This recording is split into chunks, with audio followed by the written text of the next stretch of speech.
오늘은 사무엘하 5장 말씀으로 함께 은혜 나누기를 원합니다. 원래 우리는 주일에 마가복음 말씀을 나가고 있었는데요. 그런데 오늘은 원로 목사님께서 2부와 3부 설교를 해주십니다.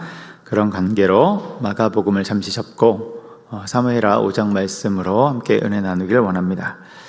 꽤나 오래된 이야기인데요. 미국에서 실제로 있었던 이야기라고 하는데 아마 들어보신 분들도 있을 것 같습니다. 어느 병원에 쌍둥이가 태어난 것이죠. 그런데 너무 일찍 태어나서 둘 다 모두 인큐베이터에 들어가게 되는 것입니다. 너무나도 안타깝죠. 태어나자마자 인큐베이터에 들어가니까 너무나도 안타까운 상황입니다. 그런데 쌍둥이 중에 동생의 상황이 좋지 않아서 숨이 고르지 못하고 서서히 죽어가고 있는 것입니다. 이때 의사와 간호사들이 깊은 고민에 빠지는데 그때 이제 한 간호사가 의견을 제시했죠. 이대로 두면 어차피 죽을 것 같습니다. 손 놓고 기다리기보다 우리 마지막 시도를 합시다. 그 마지막 시도는 쌍둥이 형과 동생을 한 인큐베이터 안에 같이 있도록 하자는 거예요. 지금은 있을 수 없는 이야기죠. 옛날 꽤나 오래된 이야기이기 때문에 이 일이 가능한 것입니다. 그래서 의료진들이 깊은 고민에 빠졌는데 결국은 그렇게 하기로 결정을 한 것입니다. 지푸라기라도 잡는 심정으로 같이 있도록 한 것이죠. 그래서 이제 한 인큐베이터 안에 쌍둥이 형과 동생이 같이 들어갔는데 그때 쌍둥이 형이 오른손으로 동생의 목을 또 가슴을 이렇게 감싸 안아 준 것입니다. 그렇게 하루 동안 같이 있게 되었는데 그 이후로 동생의 몸이 점점 회복되는 신호가 나타나기 시작했다는 것이죠. 그리고 며칠이 지나서 동생의 몸이 정상으로 회복되었던 그런 일화가 있습니다. 의학적으로는 어떻게 되는지 잘 모르겠어요. 꽤나 옛날 이야기이기 때문에 가능한 이야기인 것 같습니다. 형이 동생을 안아줬을 때 거기에서 치유력이 나왔다는 귀한 이야기가 되는 것입니다. 이 이야기를 통해서 우리가 한 가지 중요한 것을 볼 수 있는데요. 그것은 함께 하는 것의 힘, 또 사랑의 힘을 볼 수 있다는 거예요.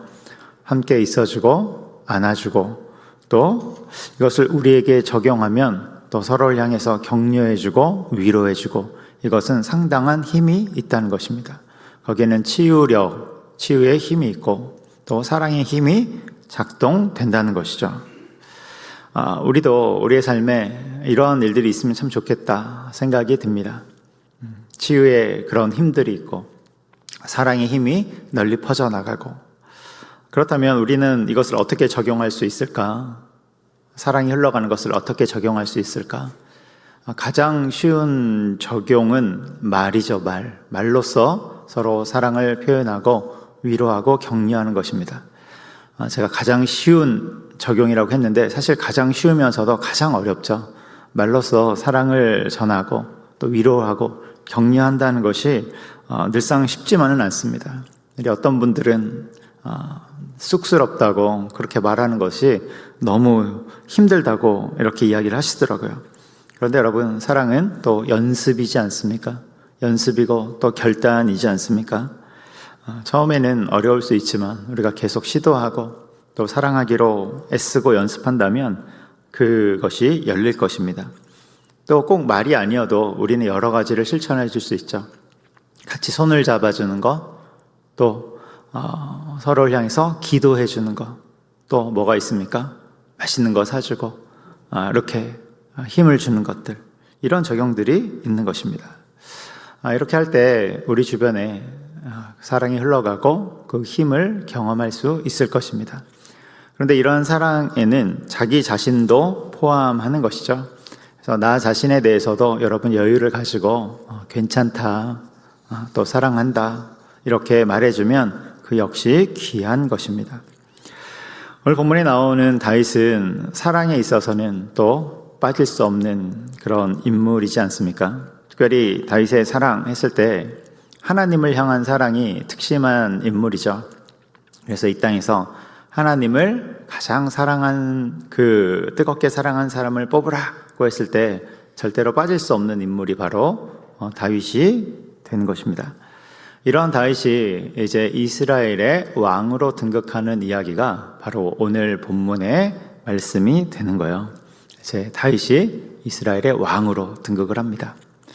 오늘 본문인 사무엘하 5장에는 이제 전체 이야기를 한번 먼저 그 전에 살펴보면, 전체로 보면 세 가지 이야기가 나옵니다. 세 가지 이야기.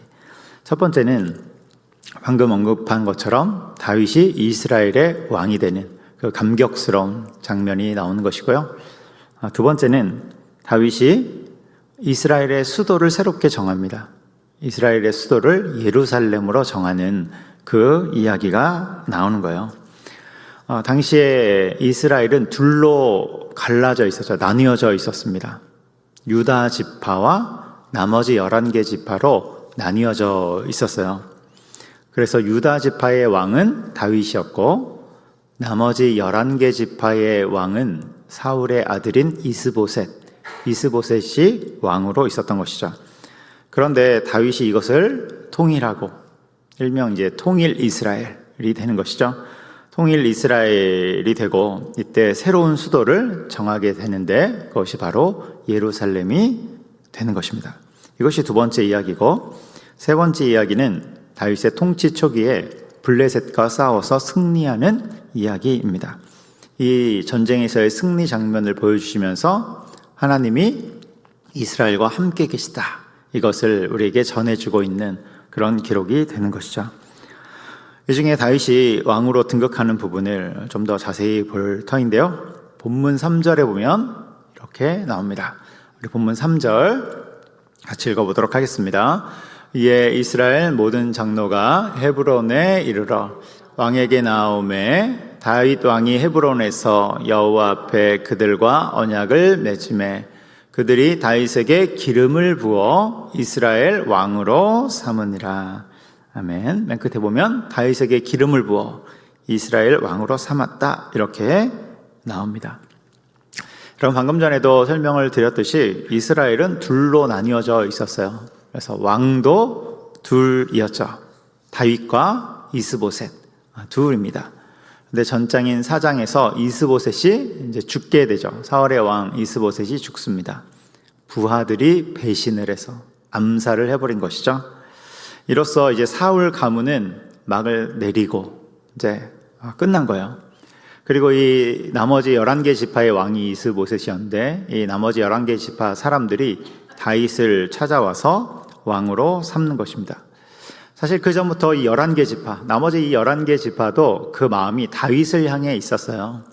다윗을 향해 있었는데, 그런데 사울의 군사령관 아브넬이 실권자인데, 당시 실권자인데 탁 그것을 막고서 사울의 아들 이스보셋을 왕으로 세운 것이죠. 그런데 이스보셋이 죽고 이제 다윗 입장에서는 모든 문이 열리고 왕으로 등극하는 그 순간을 맞이하게 된 것입니다. 그리고 이것은 하나님이 약속하셨던 그 기름 부음의 약속, 하나님이 일찍이 다윗을 왕으로 기름 붓지 않았습니까? 그 약속이 성취되는 감격스러운 순간이 되는 것입니다. 시간으로 따져보면 20년 정도가 흐른 시점이에요. 어린 시절에 사무엘 선지자가 찾아와서 다윗에게 기름을 붓지 않습니까? 그때로부터 시간을 따지면 20년 정도가 지난 시기입니다. 엄청난 세월이 흘렀죠. 하나님이 약속해 주셨는데 20년 후에 이것이 성취될 줄 누가 알았겠습니까? 하나님이 우리 가운데 약속해 주실 때 꼭 이 기간을 말씀을 안 해주세요. 그래서 너무나도 조금 힘든 그런 것들이 있죠. 이 엄청난 시간이 흐르고 드디어 기다림 끝에 약속이 성취된 것입니다. 그런데 여러분, 그동안 얼마나 많은 사건들이 있었어요. 그 20년 안에 얼마나 많은 우여곡절들이 있었습니까? 10년 동안 사울에게 쫓겨다니고 정말로 목숨을 건 그 도망자의 생활을 하지 않았습니까? 그러다가 마지막에는 결국 블레셋으로 망명하고 타국으로 넘어간 거예요. 그런 삶을 살아가고 이후에 상황이 열리면서 유다 지파의 왕으로 탁 이제 등극하기는 했지만 여전히 다수의 지파, 11개 지파는 사울 왕의 가문을 따르고 있는 녹록치 않은 상황이었던 것이죠. 그래서 거기에서 또 몇 년을 기다리냐면 유다 지파의 왕이 된 후에 7년 6개월을 기다려서 정말 오랜 기다림을 또 오랜 인내 속에서 드디어 모든 것을 뚫고 이스라엘 전체 왕으로 등극을 하는 것입니다. 얼마나 감격스럽습니까? 여러분, 우리가 신년 특별 기도회 때도 나눴는데요. 하나님은 우리 가운데 우리 인생에 훈련을 주시죠. 훈련을 주시고 그것을 감당해내도록 우리를 때때로 몰아가십니다. 왜 훈련을 주시고 연단을 주십니까? 그것을 통해서 우리로 하여금 하나님의 사람, 하나님의 제자가 되도록 그렇게 우리를 연단시키시는 것이죠. 여러분, 때때로 하나님이 우리 가운데 어떤 훈련과 연단을 주신다면 그것을 기도하며 잘 감당해 나가시기 바랍니다. 그것을 탁 넘어섰을 때 우리는 또 다른 차원의 영적인 성숙으로 들어가게 되는 거예요. 여러분, 혹시 하나님의 연단 중에 있습니까? 주님 붙잡고서 끝까지 그 길을 가시기를 축복합니다. 그런데 여러분, 이 연단을 잘 넘어가면 마지막에 하나님의 선물이 있어요. 선물. 하나님의 선물이 기다리고 있죠. 창세기에 나오는 요셉이 그렇지 않습니까? 그도 수많은 시련들, 일종의 인생의 연단과 훈련을 넘어갔을 때 그는 최종적으로 어떤 선물을 받게 됩니까? 애굽의 총리라는 일종의 하나님의 선물을 받게 되는 것이죠. 다윗은 왕이라는 그 선물을 받게 되는 것이죠. 그런데 여러분, 그 선물들은 꼭 가시적인 선물에만 해당되는 것은 아니에요. 구약 성경에는 주로 이제 가시적인 것들이 나오죠. 그런데 이런 선물들이 꼭 눈에 보이는 선물에만 해당되는 것은 아닙니다. 가장 큰 선물은 무엇입니까? 여러분, 이 풍파많은 세상 속에서 영적인 기쁨과 평안을 누릴 줄 아는 것, 그것이 가장 큰 선물이죠. 우리가 그런 훈련들을 넘어갈 때 이 땅 가운데서 정말 주님이 주시는 영적인 기쁨과 그 평안 가운데 들어갈 줄 아는 그 능력을 갖게 되는 것입니다. 그런데 또 여러분, 하나님이 주신 선물들을 보면 때때로 좀 이상할 때가 있어요. 하나님이 우리 가운데 딱 선물을 주시고 어떤 응답을 줬는데 조금 뭔가 이상한, 간증거리로 하기에는 조금 부족한 그런 것을 받을 때가 있단 말이에요. 이건 이제 이유는 이 세상이 죄로 오염되어 있기 때문에 그런 것이죠. 그래서 주님께 선물을 받았는데 약간 찌그러져 있는 것 같은 그런 선물과 응답을 받을 때가 있는 것입니다. 여러분, 이것을 반대로 생각하면 어떻게 됩니까? 찌그러지지 않은 것은, 완전한 것은 어디서 받는 거예요? 천국에서 받는 거예요. 천국에서. 그리고 이 땅에서는 약간 찌그러진 것, 어그러진 것을 받을 수 있지만 그것을 통해서 우리는 천국 소망을 더욱 갖게 된다는 것입니다. 여러분, 완벽하고 완전한 것은 천국에서 받는 것입니다. 그리고 때때로 주님이 주신 그 선물들이 조금 찌그러져 있고, 그리고 조금 내 생각과 다르고 상처난 것처럼 보인다고 할지라도 여러분, 그것이 하나님이 우리 가운데 주신 완전한 것임을 기억하고, 또 우리가 더 완벽한 것은 천국에서 받는 그 천국 소망 가운데 나가는 우리가 되기를 주님의 이름으로 축복합니다. 그리고 이것을 통해서 우리가 뭘 알 수 있습니까? 죄로 오염된 이 세상에서 완전한 것을 누리려고 하지 말고, 여러분, 이 땅에서는 하나님과 함께 살고 하나님 나라를 위해서 열심히 살아가고, 완전한 것은 천국에서 누리는 그 소망 가운데 살아가는 것입니다. 아무튼 우리가 하나님의 훈련을 잘 통과했을 때 일종의 선물들, 결과값들이 주어지는 것이죠. 다윗은 20년 정도의 시간이 흐른 후에 이스라엘 왕이라는 엄청난 선물을 받은 것입니다.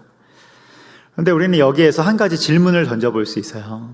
질문을 던져볼 수 있는데 그것이 뭐냐면, 아니, 다윗은 어떻게 그 20년이 넘거든요. 20년이 넘는 긴 시간을 버틸 수 있었을까? 어떻게 버틸 수 있었을까? 그 단순히 긴 시간뿐만이 아니라 그 과정에서 숱한 어려움과 위협들이 있었는데 그것을 어떻게 감당해낼 수 있었을까? 견뎌낼 수 있었을까? 여러분, 우리가 성경을 읽어보면 알 수 있는 중요한 사실이 있는데요. 그것은 다윗이 다른 것에 집중하기보다는 하나님께 집중했다는 사실입니다. 다윗의 이야기를 읽어보면 그는 다른 것에 집중하지 않습니다. 하나님께만 집중하게 있는 것이죠. 그가 왕의 자리에 집중하지 않습니다. 여러분, 다윗은 왕의 자리에 집중하지 않아요. 하나님께 집중하는 것입니다. 만일 다윗이 왕이 되는 것에 삶을 집중하고 거기에 모든 것을 쏟아 부었다면 정상적으로 살기 어려웠을 거예요. 10년이라는 세월을 어떻게 버텼겠습니까? 그는 못 버텼을 것입니다. 생각해 보세요. 당장의 목표가 왕인데 지금 내 처지를 보면 뭡니까? 도망자죠, 도망자. 언제 죽을지 모르는 도망자예요. 노숙자죠, 노숙자. 동굴 속에서 살아가는 노숙자. 여러분, 하루 이틀도 아니라 10년을 그렇게 살았다면 날마다 하나님을 원망하면서 자기 처지를 보면서 비관하면서 살았을 것입니다. 아니, 하나님 왕으로 기름 부어주시지 않았습니까? 하나님 약속해 주셨잖아요.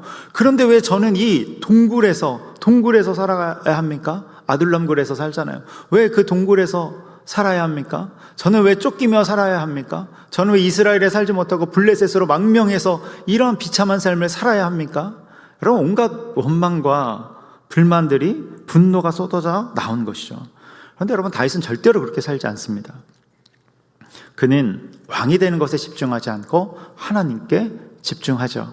그러니까 사울 왕을 죽일 수 있는 기회 속에서도 살려주고, 또 여러분, 사울의 아들 이스보셋이 왕이 되었을 때도 다윗이 힘이 훨씬 세요.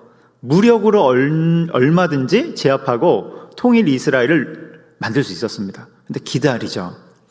하나님의 방식을 기다리는 거예요. 무력을 사용하지 않는 것입니다. 여러분, 사울왕을 보세요. 사울왕의 평생 목표가 뭐예요? 자기 왕권을 보호하는 것이죠. 그러니까 그가 평생 하는 일이라고는 다윗을 쫓아다니는 그 이상한 일을 하면서 그 삶을 허비하게 되는 것입니다. 여러분, 다윗은 그런 것이 아니라 하나님께 집중하고, 하나님께 집중했다는 것이 무엇입니까? 하나님과 동행하는 삶에 집중하고, 또 하나님과 함께 살며 하나님을 기뻐하는 삶, 그 삶에 거한 거예요. 그 증거들이 시편에 나오잖아요. 여러분, 우리가 다윗의 시편을 읽을 때 다윗이 하나님 왜 빨리 왕이 안 됩니까? 빨리 왕 만들어주세요. 이런 시편을 우리가 읽어본 적이 있습니까? 여러분, 다윗은 그렇게 이야기하지 않는 거예요. 오히려 하나님과 동행하는 그 기쁨을 이야기하고 하나님과 함께 사는 그 기쁨을 이야기하는 것입니다. 여러분, 여러분들의 목표는 무엇입니까?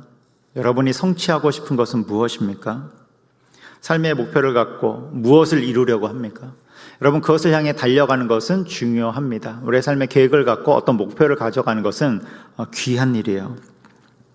그런데 정말로 중요한 것은, 우리가 놓치지 말아야 할 것은 날마다 하나님과 동행하기를 힘쓰는 것이고, 또 하나님과 함께 살기를 애쓰는 것입니다. 여러분, 날마다 하나님과 동행하고 하나님과 함께 살기를 애쓰는 것. 근데 만일 여기에서 실패한다면 내가 이루고자 하는 것을 잃었다 할지라도 여러분, 그 삶은 실패한 삶입니다. 내가 원하는 것을 얻었을 때 그 끝에서 삶의 허물을 볼 것이에요. 허무함과 공허함을 볼 것입니다. 여러분, 다윗이 날마다 하나님과 함께 살기를 기뻐하고 그것을 연습하고 연단했던 것처럼 우리도 그렇게 살아가기를 주님의 이름으로 축복합니다. 이제 이스라엘의 왕이 됐어요. 다윗이 이스라엘의 왕이 됐는데, 그리고 이제 예루살렘 성을 정복하는 것입니다. 당시까지도 예루살렘은 여부스 족속의 땅이었어요. 여부스 족속. 그 부분이 6절 상반절에 나오는데요. 6절 상반절을 같이 한번 읽어보겠습니다. 시작. 왕과 그의 부하들이 예루살렘으로 가서 그 땅 주민 여부스 사람을 치려하매. 아멘. 여기 보면 그 땅 주민 여부스 사람 이렇게 나오죠. 그러니까 예루살렘 성에 여부스 족속들이 살았던 것입니다. 여러분, 고대의 성들은 굉장히 접근하기 어려운 그런 성들이 많잖아요. 고대 성들은 이게 공략하기가 굉장히 어렵습니다. 그림 한번 보여주시겠어요? 이게 이제 마사다 성입니다. 이스라엘에 있는 마사다 성인데요. 여기를 점령한다고 생각해 보세요. 일단 저 밑에서부터 저 위로 올라가야 돼요, 여러분. 굉장히 힘들겠죠? 올라가다가 다 죽을 거예요. 다음 그림도 보여주세요. 네, 이런 식으로 되어 있습니다. 마사다 성이 이런 식으로 되어 있죠. 그러니까 고대의 성들은 쉽게 공략하기가 어렵습니다. 다음 그림도 보여주시겠어요? 이제 예루살렘 성이죠. 여부스 족속 시절의 성의 기록이 남아있지 않기 때문에 이건 다윗 왕 시절의 예루살렘 성이 됩니다. 네, 감사합니다.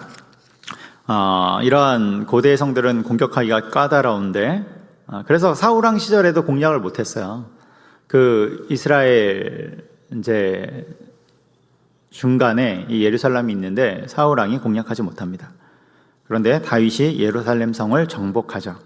이 정복한 이유를 10절에서 설명하는데요. 우리 10절 같이 한번 읽어보도록 하겠습니다. 10절 같이 읽습니다.